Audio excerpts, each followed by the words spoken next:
Time out muna sa stress ang ilang mangingisda sa Zamboanga City sa gitna ng jumbo oil price hikes. Nag-enjoy muna sila sa taunang bangkarera o ang paligsahan ng mga fishing boat. Ang detalye sa Agenda Weekend Report ni RJ Rosalado.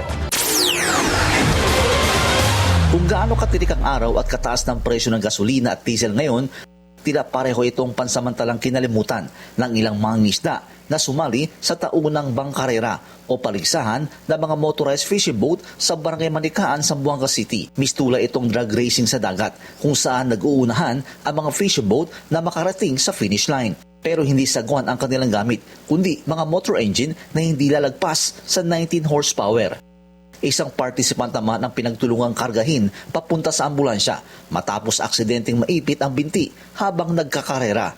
Naging maayos naman ang lagay ng participant at tinuloy pa rin ang paligsahan. Sa huli, ang 37 years old na si Salimar Asaali ang itinanghal na kampyon. 5 araw daw niya itong pinaghandaan upang makuha ang premyong 16 horsepower na makina na gagamitin niya sa kanyang pangisda. Panghanap buhay, boss. Gagamitin sa panghanap buhay. Malaking tulong na ba yan? Oo, malaking tulong yan. Salamat din sa nag-sponsor ng makina, tsaka sa barangay captain ng Manikaan, sa lahat ng nag-sponsor dito sa Manikaan Bangkarera. Mas maliit na motor engine ang naiuwi ng second at third placer, habang may cash naman ang mga hindi pinalad sa bangkarera. Ayon sa barangay chairperson ng Manikaan na si Erolyn Jade Baredo, dapat sana ay nung Idil Fitir ito idinaos bilang pakikiisa sa mga residente nilang Muslim. Dagdag pa niya, isang paraan din ito ng Barangay Council para magbigay pugay sa malaking ambag ng mga mangingisda sa ekonomiya ng kanilang barangay, maging sa kultura at tradisyon.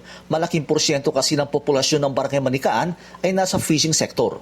Ang mga mangingisda dito sa barangay natin is a big contribution because diyan kami kumukuha ng fresh na isda. Yung mga tao dito bumibili sa tiangge namin, dapat yung mga isda nila is fresh.